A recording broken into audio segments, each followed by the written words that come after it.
Hello, and welcome to my ePortfolio. My name is Hilary Medeiros, and I live in Bangor, Maine. I'm currently at Husson University, where I'm working on my teaching certificate, and it's my goal to become a high school science teacher, where I can use my passion for science to awaken the same in students. When I hear the word science, what's the first thing that comes to mind? What about biology, chemistry, or physics?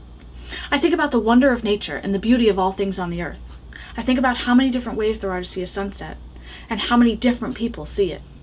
I think about the glorious nature of the human mind, and how we, as humans, animals, and plants, have all come to be so unique. I think about the tiny molecules of DNA that govern every freckle, and about the potential of string theory to change how we understand the world. But what does the average student think when they hear the same words? One of my students said, "I only like physics when it comes to sports."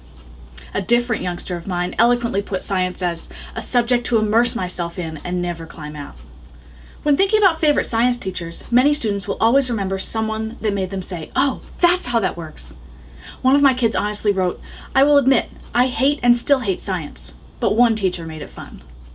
Countless others have horrible memories of ineffective teachers that taught boring science classes, followed a dry state standard textbook, or otherwise left students with a less than positive opinion on science. As an effective science teacher, I believe it's imperative to remember the vast differences between my students and myself. Clearly, I have a significant love of science, whereas some of my students will start off the year thinking that science just can't be fun, let alone lovable. Some students may share my passion for science, but will lack the years of post-secondary training needed to understand some concepts.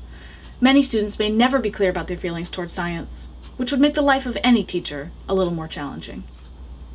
I center my teaching philosophy on the idea that each student will come into the classroom with different knowledge and passion for science. Albert Einstein said, "It is the supreme art of the teacher to awaken joy in creative expression and knowledge." As a teacher, knowing that everyone retains information differently, regardless of the subject matter, is a key to developing a successful learning environment that fosters this creativity. At the beginning of the year, I will give each student a learning style inventory. It will be useful to know the approximate distribution I have in each classroom so that I can modify my lessons accordingly. Personally, I'm a visual learner, and generally construct my labs and lectures according to this approach. I am aware that others may have a different style, and not get as much out of a particular lab or lecture, and so I use the inventory questionnaire to help me adjust my teaching. Students will also be told about their particular learning style, so they can make informed decisions about how best to take in information presented to them. In an essay about their learning style, one student wrote that learning is individualized, and teachers that are aware of that can make a difference in a kid's life. When teachers took the time to understand that the student and the material were not connecting, this student saw an exponential growth in their learning. Once I become acquainted with these differences, then the learning can begin. When a child's individual learning style is no longer a hindrance, it becomes a valuable asset in their education. It leaves the classroom open to a world of knowledge that I can present or that they can discover themselves. It gives students a chance to be responsible for their own learning. It challenges them to take charge of the knowledge presented to them and turn it into something more than just facts. Students in my classroom will leave it with the awareness that they can do more than simply finish homework. I believe that all of my students can and will learn, and that this is not achieved through merely attending high school. This simple fact pledges me to the intellectual growth of each student. I will encourage them to find answers without the guidance they have come to depend on from their teachers. As Socrates believed, for those who want to learn, the obstacle can often be the authority of those who teach.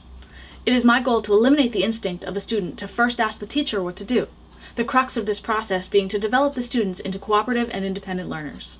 I will implore each child to go to their classmates before relying on me for solutions. I will ask questions before giving answers. I will maintain a safe yet challenging learning environment. Above all, I will work tirelessly to promote deep scientific understanding. Students that take my classes will become inquisitive and critical thinkers who are ready to face a world full of challenges and scientific problems. An educational philosopher, Robert Hutchins, said, "It must be remembered that the purpose of education is not to fill the minds of students with facts. It is to teach them to think, if that is possible, and always to think for themselves." With that, I hope you'll take the time to look through my portfolio. It's filled with some really great information and many examples of the work I have done in the classroom environment. In the University of Utopia, Hutchins said, "The object of education is to prepare the young to educate themselves throughout their lives." I hope that my portfolio reflects some of the writings of Hutchins while showing you my own unique style of teaching.